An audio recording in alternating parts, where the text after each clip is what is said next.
Très bien. Donc, bonjour tout le monde. Bonjour, chers étudiants de l'École des sciences de l'information qui sont là avec nous, du cycle ingénieur des données et de la connaissance et le cycle master en intelligence compétitive. Donc, je me présente rapidement. Je suis Loul Hana, professeur à l'École des sciences de l'information et vice-présidente de l'Association internationale francophone des bibliothécaires et documentalistes. Une association qui a été créée par mon professeur Jean Savard et qui vise à regrouper, mettre en réseau les professionnels de l'information et surtout organiser beaucoup de formations pour renforcer les compétences des professionnels de l'information. Donc, on a plusieurs événements. Nos événements phares sont le Congrès international en sciences d'information. On a aussi des écoles d'été annuelles qu'on organise sur des thématiques d'actualité et les jeudis de l'IFPD. C'est un cycle de webinaires qu'on organise mensuellement pour discuter et échanger à la fois avec les professionnels de l'information et les doctorants, chercheurs du monde francophone. Donc aujourd'hui, le thème de notre conférence, de notre premier webinaire durant l'année universitaire, c'est les défis, les promesses et les défis liés à l'intégration de l'IA dans la veille. On voit l'écran. Merci beaucoup, Benoît. Oui, merci. Donc, comme vous voyez à partir du titre, c'est un webinaire qui va interroger l'évolution des métiers, des pratiques, des outils de l'IA en lien avec la veille. Et quand je dis la veille, c'est tout le process de collecte, d'analyse et de diffusion de l'information pour dégager des indicateurs au profit des organisations, des institutions et des entreprises. Je remercie énormément ma collègue et mon amie France Boutillier qui a accepté d'animer ce webinaire. Je sais que vous avez une contrainte et que vous avez votre cours juste après le webinaire. Merci beaucoup, France. France Boutillier est professeure à l'École des sciences de l'information de l'Université McGill. Elle a été directrice de l'École des sciences de l'information à l'université et vice-doyenne aux études supérieures postdoctorales entre 2015 et 2022. Hello. C'est la veille et ses axes de recherche portent sur la veille concurrentielle, l'évaluation des logiciels de veille et la gestion des connaissances. Donc, sans tarder, je laisserai la parole. On a pris un peu de retard. Je vous prie de nous excuser pour ce petit retard.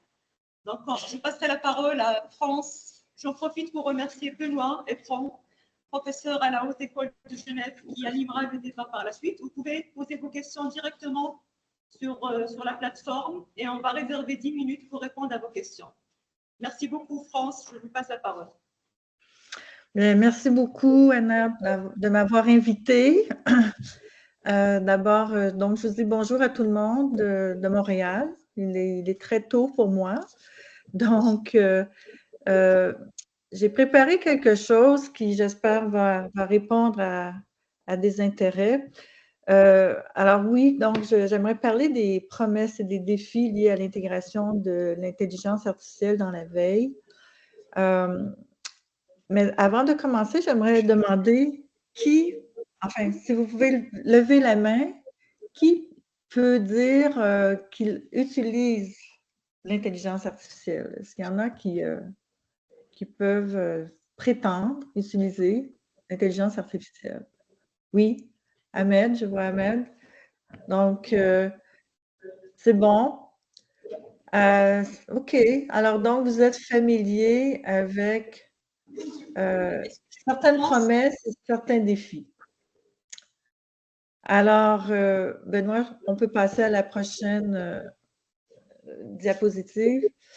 Alors, écoutez, j'aimerais revenir un peu sur l'évolution de l'intelligence artificielle, mais aussi des types d'intelligence et des différentes perspectives, parce qu'il y a plusieurs façons de développer l'intelligence.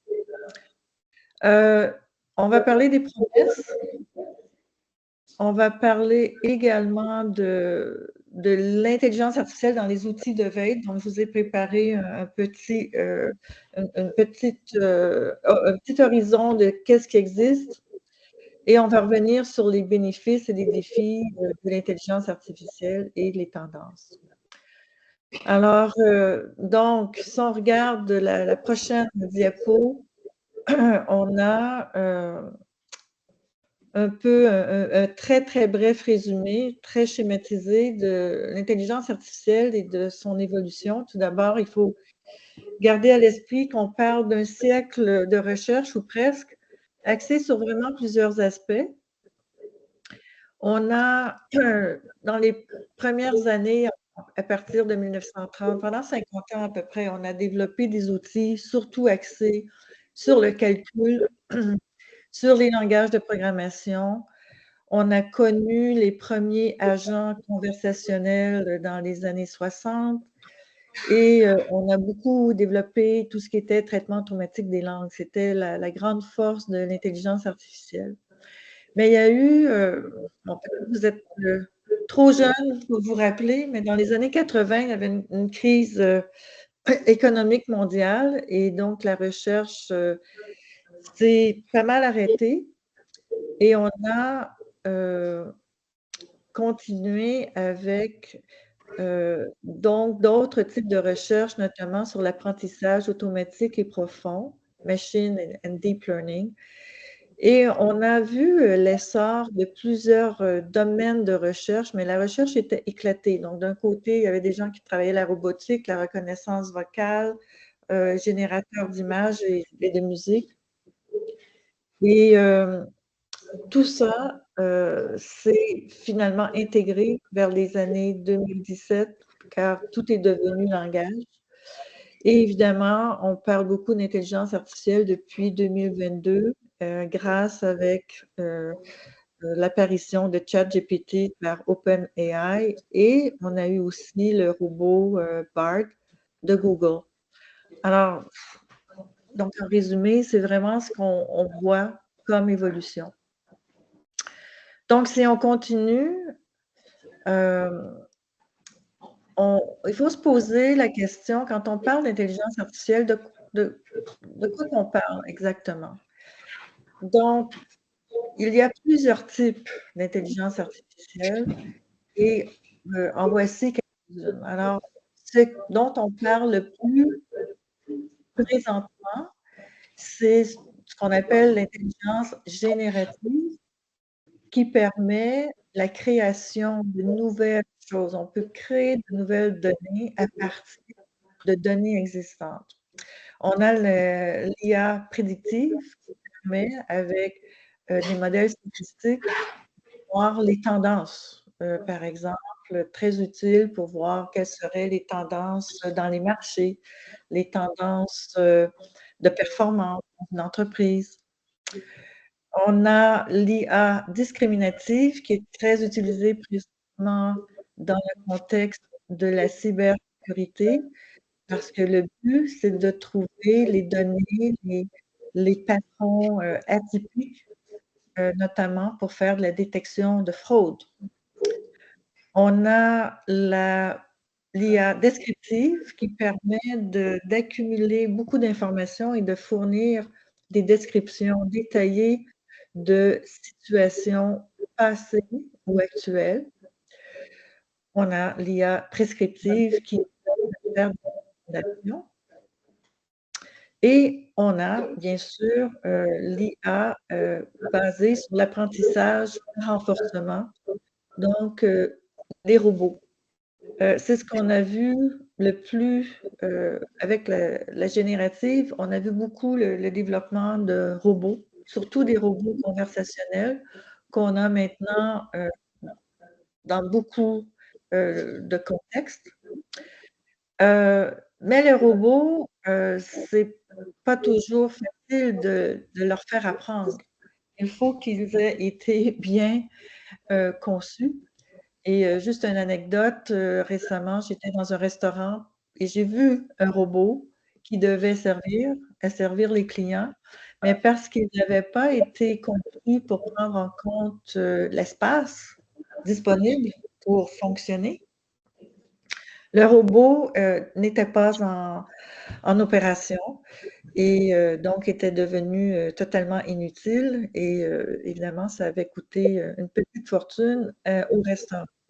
Tout simplement parce que le robot, aussitôt qu'il y avait un bout de chaise qui pouvait bloquer son passage, arrêtait. Alors le robot peut apprendre si on a pensé à lui faire apprendre certaines choses.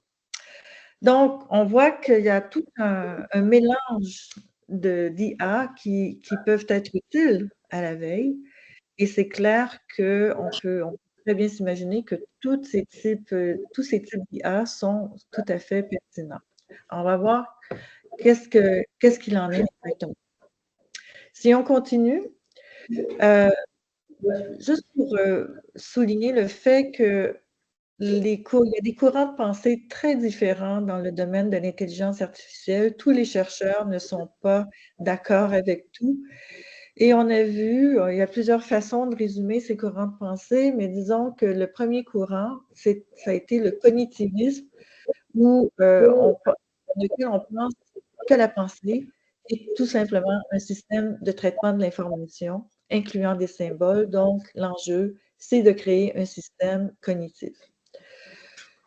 Une autre approche plus récente, c'est le connexionnisme, où on voit la pensée comme le résultat de calculs interconnectés, le résultat de calculs liés à des réseaux de neurones, et c'est de là qu'on parle de deep learning. Et le débat, en fait, dans l'IA, c'est bien sûr quelle est la nature de l'intelligence pour décider quelle devrait être la nature de l'intelligence artificielle. Et évidemment, entre ces deux courants de pensée, on a des débats presque, enfin, philosophiques sur est-ce que l'intelligence, c'est quelque chose de linéaire, quelque chose de rationnel, ou c'est un amalgame de traitement d'information, d'impression, d'inclusion, de perception. Alors, donc, il y a ce débat et évidemment, pour les chercheurs, la question, c'est comment on peut reproduire l'intelligence humaine le plus possible et la question demeure. Donc, ayant ça en perspective, quelles ont été les promesses de l'IA jusqu'à maintenant? Donc, on peut passer à la prochaine diapo.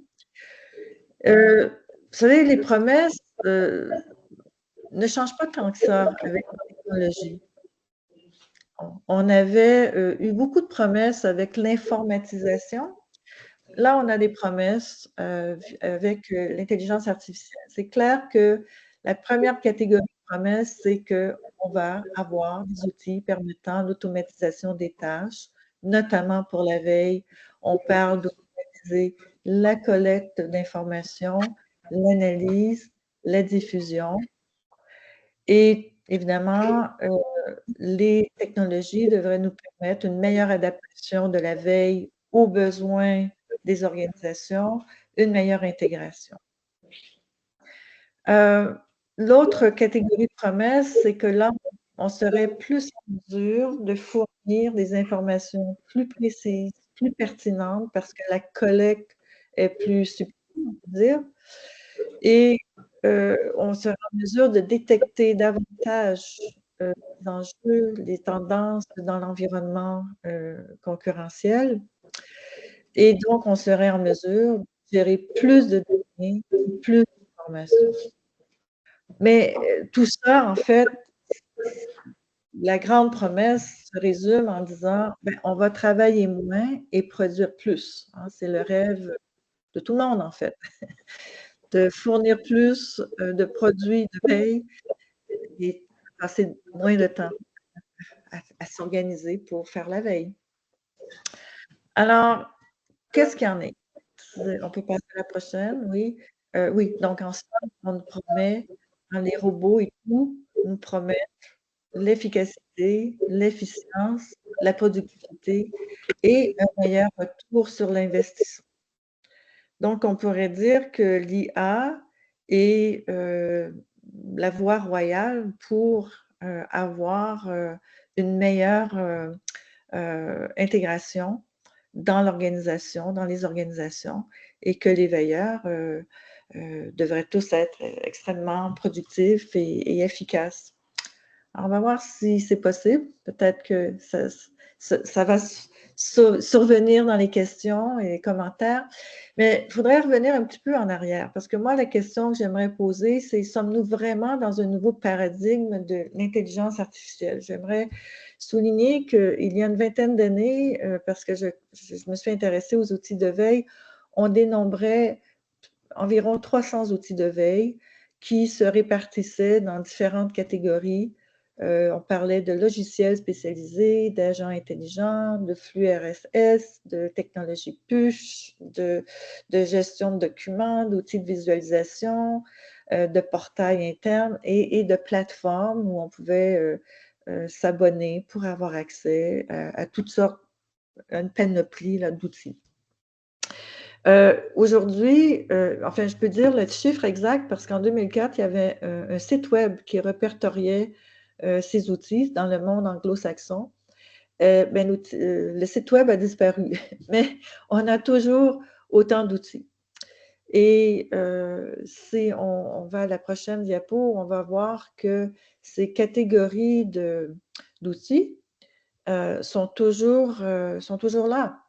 Alors, on a bien sûr, là je donne un peu des exemples d'applications commerciales, mais donc vous avez toujours les logiciels qui existent, vous avez toujours les logiciels qui sont supposés reproduire le cycle de la veille. On a des technologies axées sur les profils, donc comme Google Alerts, peut-être que vous êtes familier avec ça. On a toujours des agents intelligents, on a des plateformes polyvalentes, on a des outils d'exploration et d'analyse de texte, on a des outils de gestion de documents et de contenu comme SharePoint qui sont maintenant très, très utilisés, des applications d'intelligence d'affaires comme Cognos, des logiciels de visualisation. Maintenant, on a beaucoup d'outils pour examiner les médias sociaux, quelles sont les réputations des entreprises, comment les consommateurs, les internautes se comportent envers les entreprises. Et on a des outils permettant de mesurer les statistiques en ce qui concerne le trafic sur le web. Alors,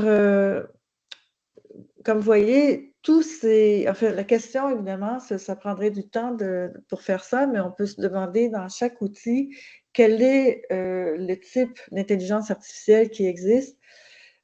Et il y en a. Il y a des aspects d'intelligence artificielle qui sont intégrés. En général, on parle d'intelligence faible parce que les outils vont aller chercher des données existantes, vont les retravailler, mais on ne va pas nécessairement faire de l'intelligence générative comme avec ChatGPT. Mais il y a une composante intelligence artificielle. Alors, j'aimerais passer à l'autre diapo avant de regarder les différents outils que j'ai repérés. Je voudrais quand même revenir sur aussi le passé, encore une fois. On a eu beaucoup de promesses, encore une fois, je ne sais pas si vous étiez veilleur ou si vous étiez impliqué dans la veille à ce moment-là, mais dans les années 2010, on nous a parlé beaucoup des promesses du big data. Et là, on parlait des les 4 V, en fait. Le big data, c'était la solution pour traiter le volume d'informations, le volume de données. On s'est fait dire qu'on allait avoir les solutions pour gérer la quantité de volume qui ne cesse d'augmenter, la quantité d'informations qui ne cesse d'augmenter. Qu'on allait avoir des outils qui allaient permettre de gérer une variété de types de données, d'informations en ce qui concerne leur format, donc les images, le son, tout ça, ça allait être hyper facile à gérer. On allait avoir les moyens d'assurer la véracité de l'information et aussi la vélocité, on allait avoir les moyens de diffuser les résultats de la veille de façon très, très organisée, très efficace. Il n'y a plus beaucoup de monde qui parle de big data. parce qu'on s'est rendu compte que beaucoup de données n'égalent pas intelligence. Et parce qu'en fait, toute donnée n'est pas pertinente. Alors, avoir des ensembles gigantesques de données, c'est bien, mais ça peut être aussi un problème, un très gros problème, et ça ne veut pas dire qu'on va se retrouver avec des outils ou des rapports de veille qui vont être meilleurs. Alors donc, encore une fois, les promesses, c'est pas nouveau. Alors, si on regarde les outils que, comme je disais, que j'ai repérés, donc prochaine diapo, Benoît, merci. J'aimerais souligner l'importance des agents intelligents et des flux RSS qui ont des aspects intelligence artificielle. Alors, ces agents, ben, ce sont des outils, leur définition, c'est qu'ils cherchent à notre place avec des paramètres précis. Ils apprennent nos préférences. Donc, il y a un côté de renforcement.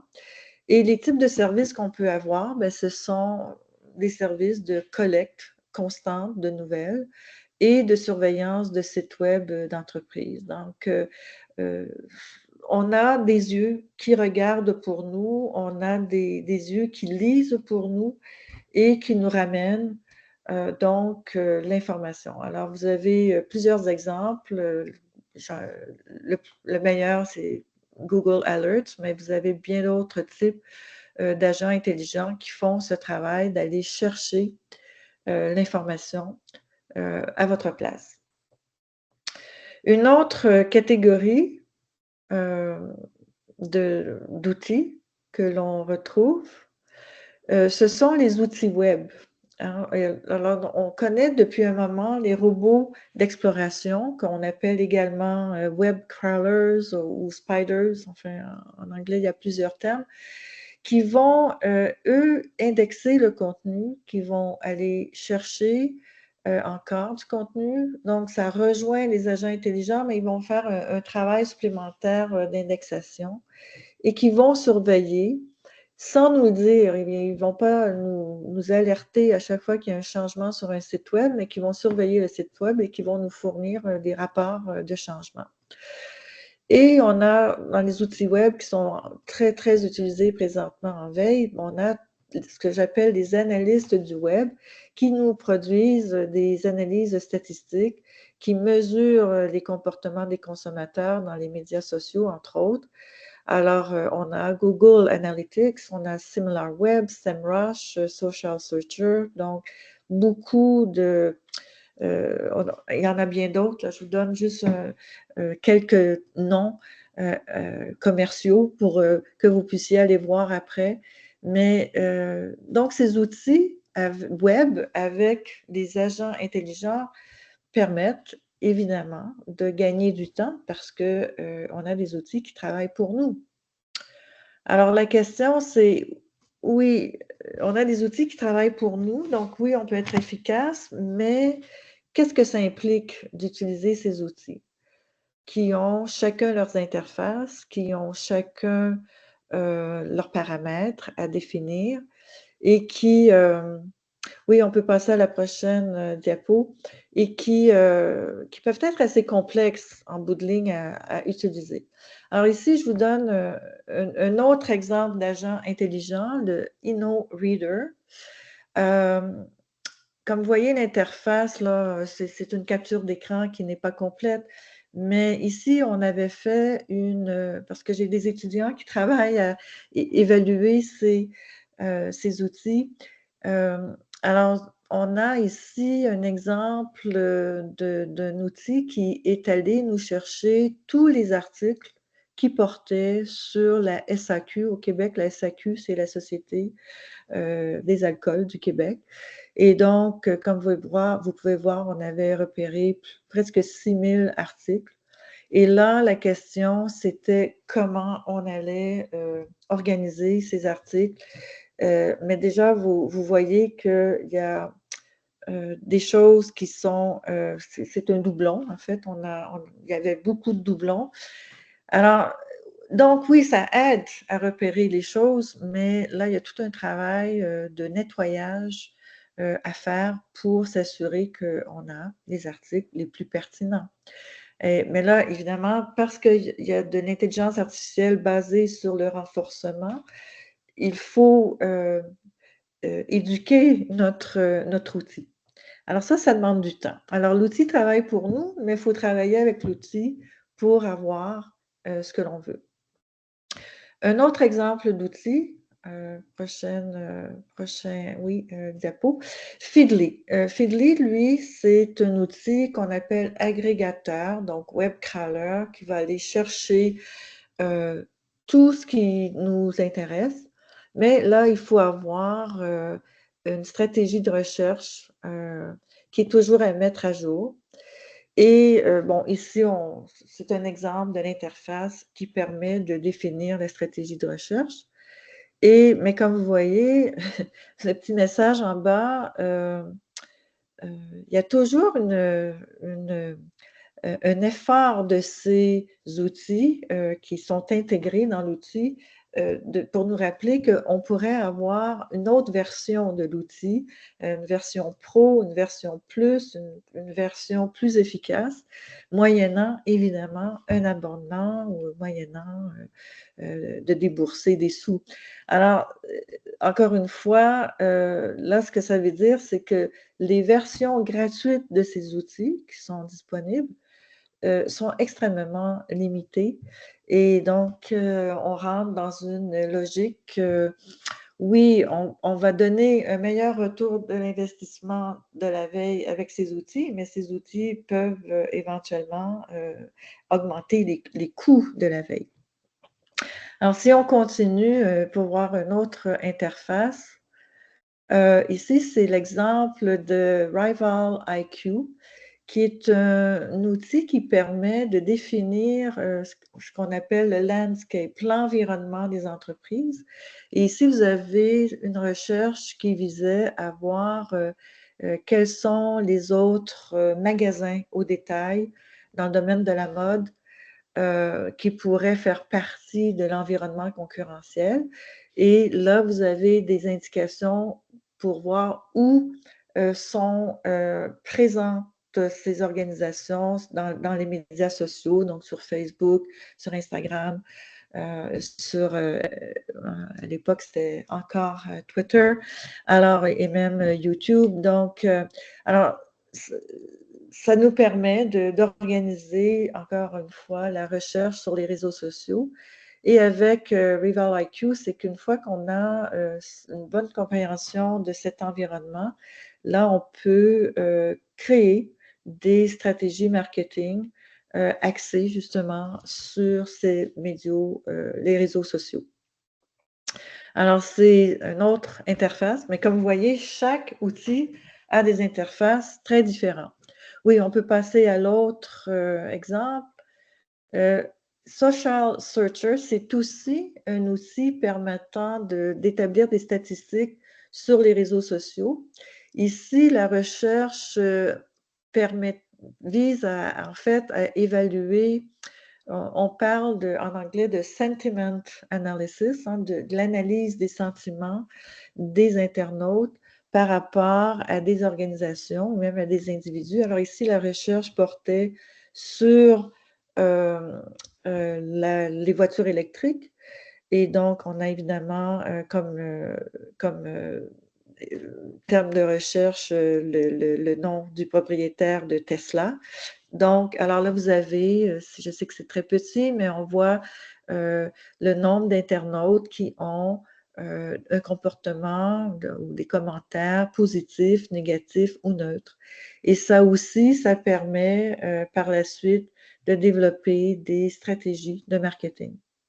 Alors, ce n'est pas banal quand même comme outil, mais comme vous voyez, rentrer dans la logique de chaque outil demande pas mal d'efforts cognitifs du côté des veilleurs, parce que ce n'est pas simple de prendre le temps de s'assurer que les paramètres et les recherches sont faites selon ce qu'on a vraiment besoin. Il y a un autre exemple qui, ici, c'est un petit peu plus simple. C'est un exemple d'analyste web. Ici, la recherche visait à connaître le trafic des internautes sur les sites web de 4 universités canadiennes. Alors, on a McGill, on a Concordia, on a l'Université de Waterloo et l'Université d'Alberta. Alors, évidemment, j'ai mis la recherche parce qu'on voit que McGill a beaucoup de trafic, donc je suis évidemment très biaisée en mettant cet exemple, mais c'est pour vous dire que c'est un bel exemple d'outil qui permet de monitorer, de vraiment surveiller ce trafic. Et évidemment, ça donne des idées de réajustement pour s'assurer qu'il y a du trafic, parce que la théorie derrière tout ça, c'est qu'évidemment, plus il y a de trafic, mieux c'est pour ces organisations. Alors, et là, on peut avoir toutes sortes de graphes qui permettent de voir l'évolution des choses. Et ce qui est intéressant avec SimilarWeb, c'est qu'on parle de données en temps réel. Alors ça, c'est un plus. Il y a des outils qui vont nous donner l'information plus passée. Alors, il y a un autre exemple qui va venir. SEMrush, même chose. Là, on parle de vraiment, SEMrush, c'est un outil un peu plus sophistiqué pour développer des stratégies marketing web. Ici, comme vous voyez, il y a beaucoup d'informations, mais là, on avait fait une recherche sur SoundCloud, qui est un service de diffusion de la musique, pour voir comment les utilisateurs de SoundCloud, comment ils se répartissent dans les divers pays, comment ils se comportent, comment, encore une fois, c'est lié au trafic sur ce site. Mais comme vous voyez, il faut vraiment prendre le temps d'analyser et de comprendre qu'est-ce qu'on entend par tous ces termes. Et on va même voir avec cet outil les efforts de publicité qu'il peut y avoir dans le site comme tel. Alors, beaucoup d'informations, intéressant, mais beaucoup de travail aussi. Et un autre exemple que je voulais apporter, c'est Oler. Oler, c'est intéressant parce que là, vous avez accès à une communauté d'internautes qui peut vous aider à comprendre l'environnement concurrentiel. Mais donc, c'est un outil qui permet plusieurs choses, plusieurs tâches, mais la tâche principale, c'est la surveillance d'entreprise. Et ici, vous avez un exemple de surveillance, c'est-à-dire que là, on a essayé de savoir quels étaient les revenus annuels de Hilton, la compagnie des hôtels. Et donc, on voit que c'est un outil intéressant pour aller chercher toutes sortes d'informations. Ici, on parle d'informations financières et l'outil permet de faire des rapports de ce type, donc des graphes qui vous permettent de voir l'évolution des choses également. Alors, mais c'est, comme je disais, je vous donne une petite perspective de tout ce qui est possible avec ces outils, mais on voit que dans chaque cas, c'est vraiment une interface différente. Il faut s'asseoir, il faut penser à qu'est-ce que l'on veut de cet outil. Et là, il faut comprendre qu'on a utilisé les interfaces qui sont accessibles gratuitement, mais que dans tous les cas, il y a des versions encore plus complexes, encore plus sophistiquées, qui permettraient normalement d'être encore plus efficaces. Alors, un autre exemple, enfin non, je pense, oui, le dernier exemple. MarketLine, ce n'est pas un outil récent. MarketLine, c'est un outil qui existe depuis plusieurs années, qui est en fait une base de données pour de l'information reliée au marché. Mais ces outils, beaucoup de ces bases de données ont maintenant un élément d'intelligence artificielle. Et là, c'est un exemple, c'est que l'outil permet de créer par exemple, une analyse SWOT. Alors, on voit les forces, les faiblesses, les opportunités et les menaces pour cette organisation. Alors, on voit que là, il y a tout un aspect de comment faire des rapports de veille qui viennent aider à l'analyse. Alors, donc, MarketLine nous donne accès aux sources et à l'analyse en créant de façon visuelle des analyses intéressantes. Alors, c'est intéressant. Surtout MarketLine, la grande force, je dirais, de MarketLine, parce qu'on va parler de ChatGPT et de Gemini, la grande force, c'est que là, vous avez accès aux sources. Un des enjeux quand on fait de la veille, c'est de pouvoir retourner aux sources de base. Alors, c'est la grande force de MarketLine, c'est que, on ne le voit pas dans la capture d'écran, mais vous avez des références à des articles de journaux, à des articles de magazines, et même à des rapports. Alors, ça donne un petit côté, je dirais, concurrentiel à cet outil. Donc, comme vous voyez, là, je vous ai donné 8-10 exemples, tous très différents. ChatGPT maintenant. On ne peut pas ne pas parler de ChatGPT parce que c'est l'outil qui a mis l'intelligence artificielle dans les médias, en fait. ChatGPT, ben, j'en ai déjà parlé dans une autre présentation. Je vous laisse aller voir qu'est-ce que c'est. Mais là, ce qui est clair, c'est que on est rendu à la version 4 en passant. Et quand vous allez créer votre compte ChatGPT, vous allez voir qu'il y a plusieurs GPT. Hein. GPT veut dire Generative Pre-trained Transformer. Alors, donc, il y en a plusieurs. Il y en a pour les images, il y en a pour la musique, il y en a pour faire du texte, il y en a pour beaucoup de choses. Alors, il peut y avoir plusieurs conversations. Et pour l'avoir utilisé un peu, je dirais que ces conversations ne sont pas toujours faciles à intégrer. Mais le grand enjeu avec ChatGPT, je pense que maintenant, c'est très bien établi qu'il faut poser les bonnes questions pour avoir les bonnes réponses. Alors, on parle de prompts, j'ai repéré un document qui donne 50 critères à réfléchir pour s'assurer qu'on a la bonne question. Et ça implique, par exemple, de clarifier les objectifs de notre question. Il va falloir donner de la rétroaction. Alors, ChatGPT va nous donner une réponse dans tous les cas, peu importe la question. Mais forcément, la réponse peut être tout à fait impertinente si la question n'a pas été bien conçue. Par rapport à la veille en particulier, c'est extrêmement facile de générer des rapports de veille. Donc, vous allez avoir une belle structure du contenu parce que ChatGPT va être capable d'aller chercher dans plusieurs langues, plusieurs sources d'informations. Mais, comme je le disais, par rapport à MarketLine, vous n'allez pas avoir nécessairement les références. Donc, ça va être très difficile d'aller valider l'information que vous allez obtenir dans ces rapports. L'autre inconvénient de ChatGPT, c'est que très rapidement, encore une fois, il y a un accès gratuit. Très rapidement, on va vous dire que vous avez atteint votre limite en termes d'accès à l'information.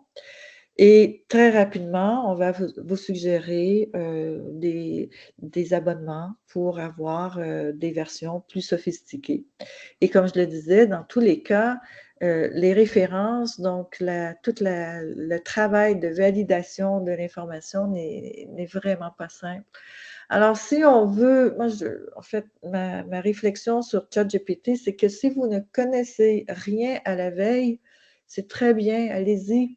Mais si vous êtes des veilleurs professionnels, Je ne suis pas certaine que ça va vous aider. Ça va peut-être vous donner des idées à l'occasion si vous en manquez, mais il va falloir travailler fort pour avoir ces bonnes idées. Alors, d'autres grands joueurs qui sont importants, je vous ai mis la suite Google. En fait, on a déjà parlé de Google Alerts pour avoir les nouvelles. On a la version Google Analytics pour avoir des statistiques web. On a aussi Google Looker Studio pour générer des rapports. Et ce qu'il faut savoir, c'est que Google a aussi son robot, Bard, en 2023, qui est maintenant devenu Gemini. Gemini, qui est aussi un robot, un chatbot, un robot, un agent conversationnel. Et c'est très intéressant, c'est gratuit, c'est vraiment conçu, l'interface est extrêmement simple et ça permet de poser n'importe quelle question. Vous pouvez demander à Gemini comment nettoyer votre maison, comment planter des fleurs. Donc, ça couvre tous les domaines. Et j'ai d'ailleurs un petit exemple de questions que j'ai posées pour la veille. Mais avant de passer à l'autre diapo, je vous rappelle que Microsoft a travaillé très fort aussi avec son outil de AI qu'on appelle Power BI, qui permet de faire de la visualisation de données. Alors, vous voyez qu'il y a des joueurs, si on prend les outils que je vous ai montrés, les petits outils, c'est des joueurs souvent méconnus, mais les grands joueurs sont dans la course et ça indique à quel point on perçoit qu'il y a beaucoup d'argent à faire pour que des entreprises comme Google et Microsoft mettent des efforts pour développer des outils d'intelligence artificielle reliés directement ou non à la veille. Donc, il y a vraiment une course qui est amorcée. Alors, pour Gemini, je donne un exemple. Gemini va vous aider à penser à votre projet, mais ne va pas nécessairement vous donner de l'information. Alors, c'est un exemple ici. La question que j'ai posée, c'était d'avoir un rapport de veille concurrentielle pour le secteur pharmaceutique au Canada. Et l'outil me répond, mais c'est pertinent, évidemment, étant donné la complexité et la dynamique de ce marché. Alors, ce n'est pas vraiment un rapport de veille, mais ça nous dit qu'est-ce qui devrait être inclus dans un rapport de veille. Alors, encore une fois, si on a peu d'expérience avec la veille ou avec ce secteur, ce marché, cette industrie, ça peut être tout à fait fascinant, tout à fait utile. Mais comme vous pouvez imaginer, il y a tout un travail de collecte d'informations qui reste à faire parce que là, il y a de la structure, il n'y a pas de contenu. Contrairement à ChatGPT qui va nous fournir à la fois la structure et le contenu de rapport. Donc, je ne sais pas où vous en êtes dans l'utilisation de ces outils, mais si on poursuit, si on revient aux promesses et aux défis, on peut se poser la question, est-ce que vraiment on gagne du temps? Est-ce que vraiment on est plus efficace? Est-ce que vraiment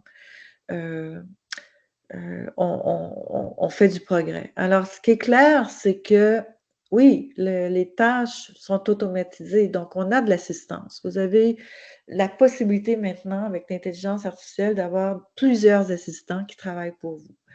Mais vous savez, les assistants, c'est comme du personnel humain, il faut s'en occuper. Donc, ça veut dire du temps mis ailleurs. Certaines tâches sont augmentées parce qu'il y a de l'aide à l'analyse. Avec toutes les statistiques qu'on peut aller chercher, tout ça, il y a de l'aide. Il y a aussi de l'aide pour la production de rapports qui est facilitée. Donc, on peut dire que le veilleur peut avoir une meilleure productivité.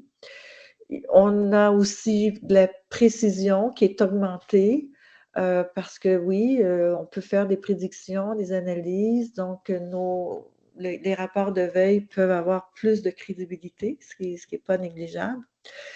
Et il n'y a aucun doute que je ne suis pas en train de vous dire qu'il ne faut pas utiliser l'intelligence artificielle, même s'il y a des côtés moins positifs. Les veilleurs ont besoin de cette assistante pour combler la grande diversité des besoins. C'est le problème numéro 1 dans les organisations. Pour faire la veille correctement, il faut toujours s'assurer que l'on répond aux besoins de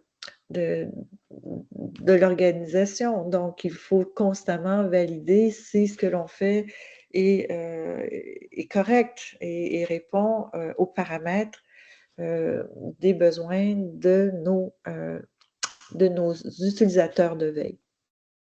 Alors, il y a des bénéfices, c'est très clair. Si on regarde maintenant les défis, est-ce que les bénéfices ou en fait l'envers des promesses, moi, je résumerais ça de la façon suivante. Les outils aident à gagner du temps, mais compte tenu de la panoplie, il faut du temps pour les évaluer, ces outils. Il faut se former soi-même, en plus de les former. Il faut les tester et pour les choisir.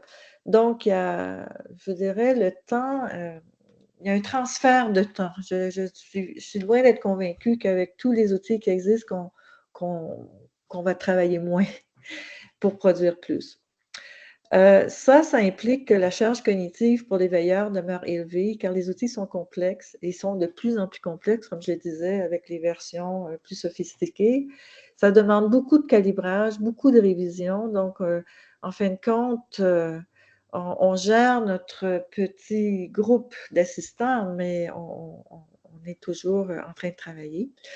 Et ce que ça veut dire, c'est que, comme on sait, le temps pour l'analyse et la création de l'intelligence demeure toujours limité. On n'a pas plus de temps pour en faire parce que là, on doit se préoccuper plus des technologies que l'on aura besoin pour faire la veille.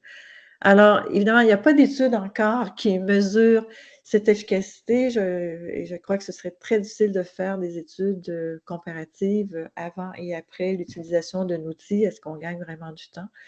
Mais on en est là, on en est dans cette réflexion-là. Donc, l'envers des promesses est réel. Et ça, on regarde maintenant les défis qui demeurent. Malgré l'émergence de l'intelligence artificielle, il y aura toujours trop de données et trop d'informations. Ça, ce problème-là ne sera jamais réglé. Il y aura toujours un besoin de répondre à une grande variété des besoins organisationnels. Ça demeure un défi numéro 1. Et là, la question, en fait, c'est est-ce que produire de l'intelligence, on sait que c'est une activité humaine, et la question, c'est comment favoriser, on parle maintenant d'intelligence collaborative, donc comment faire collaborer de la meilleure façon l'intelligence artificielle et l'intelligence humaine. Mais on sait aussi qu'il y a un ensemble de dérives potentielles en matière de désinformation, de fausses nouvelles, de cybersécurité qui demeurent présentes et qui affectent la veille et son résultat. Donc, je pense qu'on arrive à la fin. En conclusion, les tendances, oui, juste, il faut dire que beaucoup d'outils sont créés à des fins commerciales. Chaque outil remet, donc s'il faut payer, ça remet en question l'accès.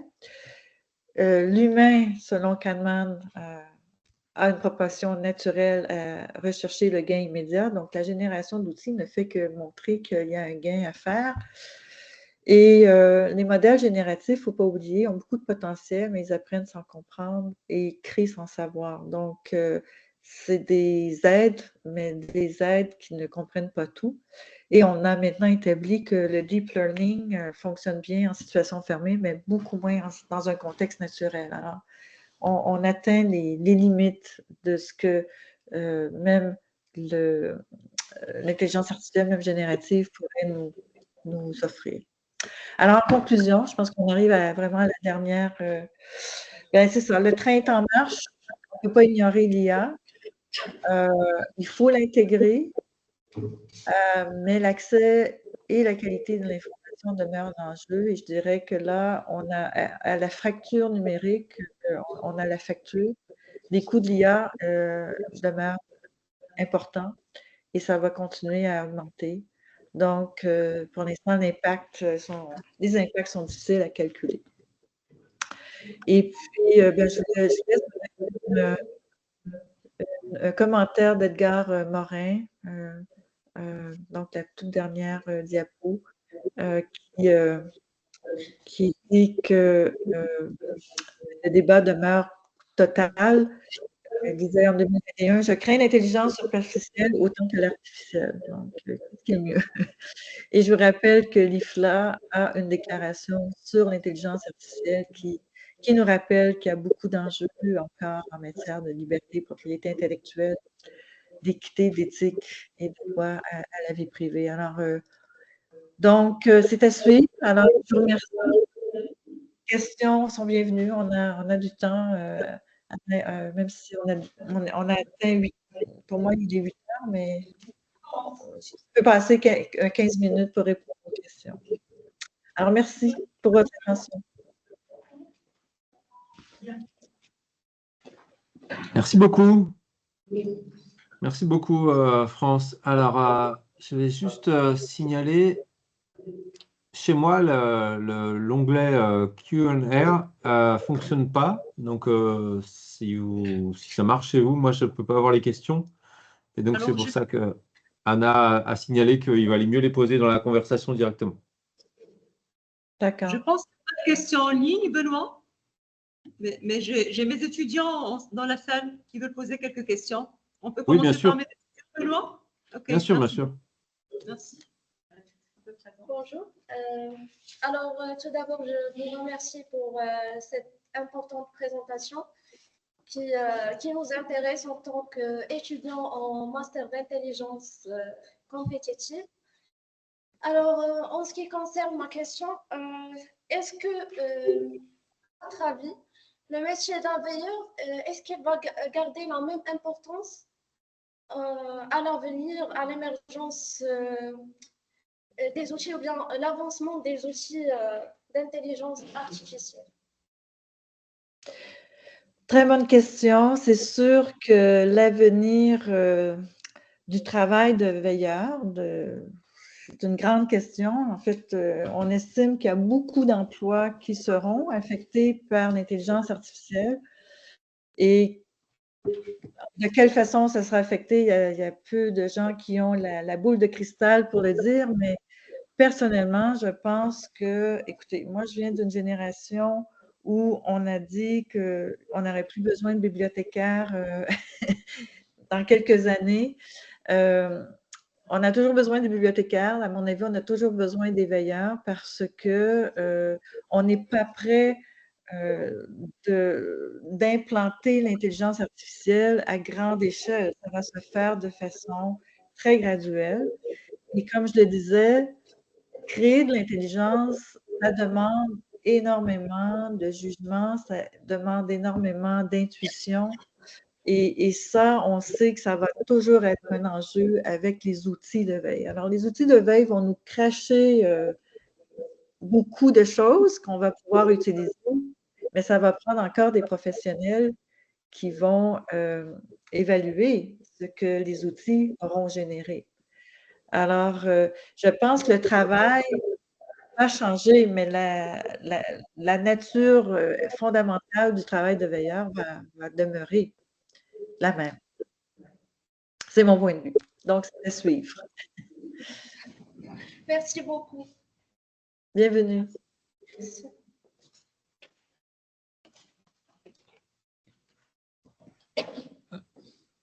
Autre question? Je laisse les questions et puis il y a une question dans la conversation aussi qu'on pourra traiter après. Oui, tu peux y aller, Benoît. Donc, il y a une question qui a été posée sur y a-t-il des outils dédiés à la recherche de références et documents scientifiques? Écoutez, pas à ma connaissance, pas des outils dans les catégories dont j'ai parlé, je n'ai pas vu ça. C'est clair que je travaille surtout avec les outils reliés à la veille concurrentielle, donc le monde des affaires, la gestion des entreprises et tout ça. J'imagine que dans les bases de données de documents où on trouve les documents scientifiques, il doit y avoir certainement des aspects qui permettent, enfin, certaines qui ont intégré certains éléments d'intelligence artificielle. Alors, parce que c'est sûr que de toute façon, la recherche dans ces bases de données est basée sur des algorithmes. Donc, il y a déjà un début, mais ça se passe à l'intérieur des bases de données, à mon avis. Ça se passe plutôt que d'aller chercher sur le web. C'est sûr que faut explorer. On a Google Scholar, qui est déjà un outil qui permet certaines choses, de surveiller, par exemple, des chercheurs. Alors, je crois que ça existe, mais c'est pas aussi développé que pour ce qui est de l'intelligence économique, donc ce qui est la veille concurrentielle. Merci beaucoup. Alors, Anna, dis-moi si tu as des questions encore de ton côté. J'ai une question dans la salle, si tu permets, Benoît. Oui, bien sûr. Je vous en prie. Bonjour. Je vous remercie tout d'abord pour cette conférence qui est très enrichissante. Je me présente, je suis une étudiante en master intelligence compétitive et stratégique. Alors, vous avez dit tout à l'heure qu'on peut utiliser cette intelligence artificielle pour générer des rapports de veille. Alors, ma question est, est-ce que vous jugez que ces rapports sont pertinents? Et est-ce qu'on aura toujours ce besoin d'évaluer l'information de rapport de veille avant de l'exploiter? Merci. Oui, merci. Très bonne question également. Oui, définitivement, on est à ce stade. Les outils comme je le disais, ChatGPT, Gemini, mais même les autres petits outils dont j'ai parlé, il y a de l'assistance pour créer des rapports de veille. Mais il va toujours y avoir un besoin de valider l'information et parce que, encore une fois, ces outils, comme je le disais, sont capables de générer des choses, mais ils ne comprennent pas ce qu'ils font. Et donc, c'est pour ça que l'intelligence humaine demeure essentielle pour voir si le rapport a du sens. Alors donc, oui, vous allez avoir de l'aide pour générer des rapports, mais il va falloir que vous lisiez le rapport et mettre à jour. Donc, il y a un travail d'analyse à faire.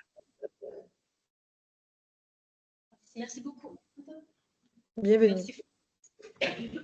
J'ai une autre question. Je ne sais pas si tu as encore le temps, France, peut-être une dernière. Oui, vas-y.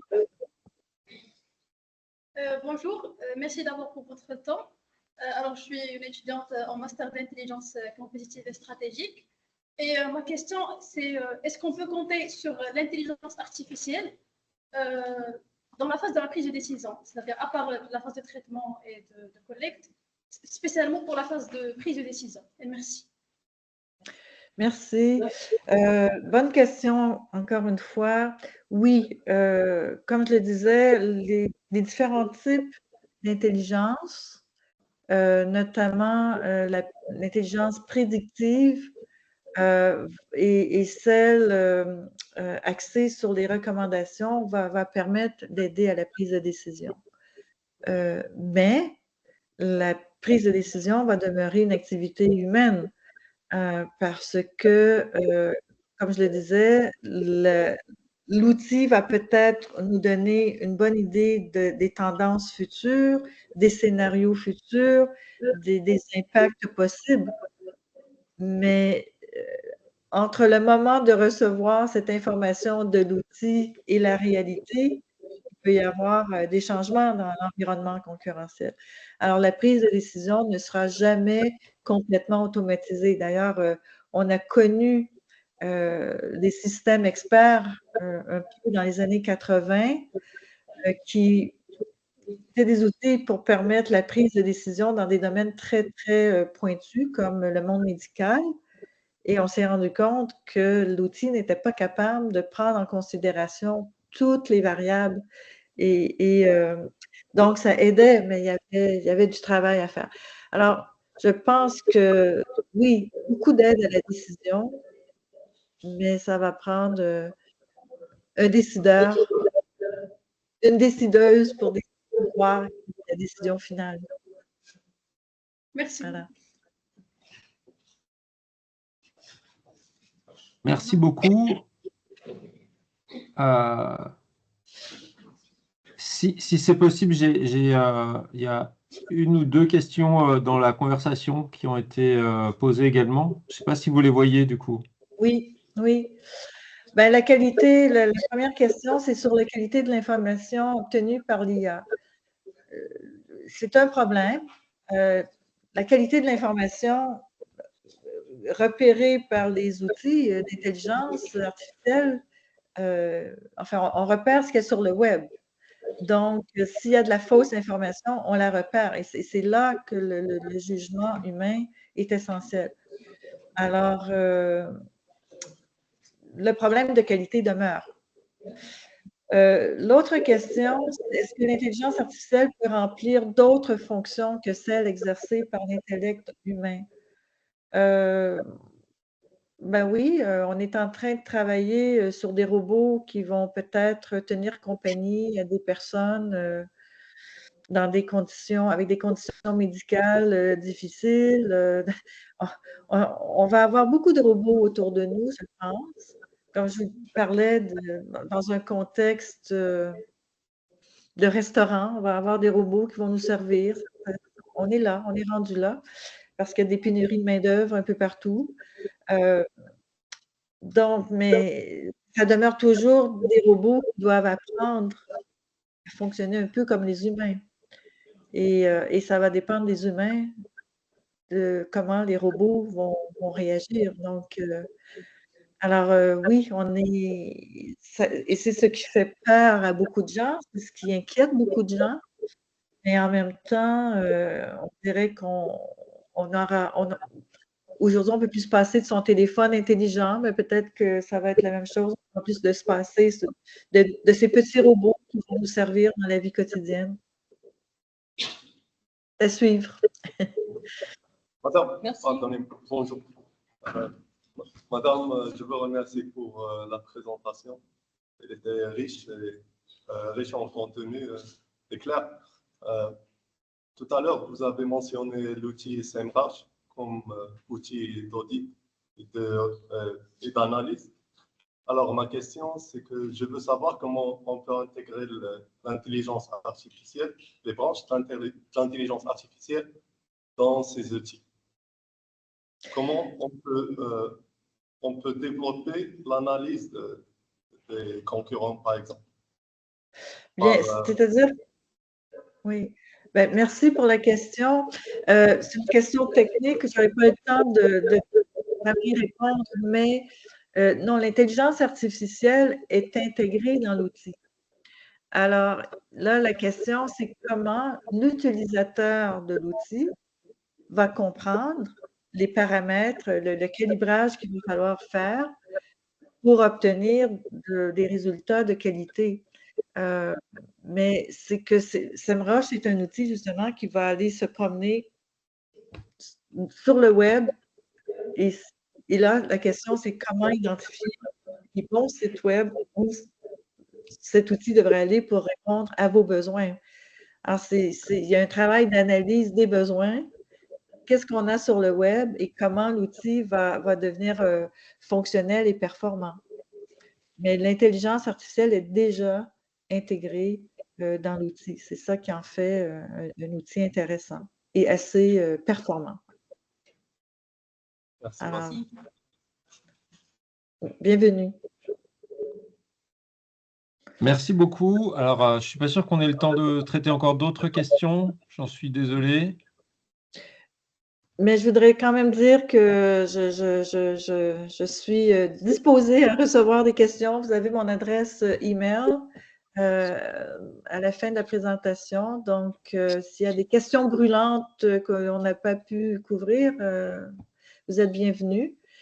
La conversation n'est pas terminée. Hein, on commence à s'intéresser à tout ce domaine. Alors, vos questions vont alimenter ma, ma réflexion. Donc, n'hésitez pas à m'écrire.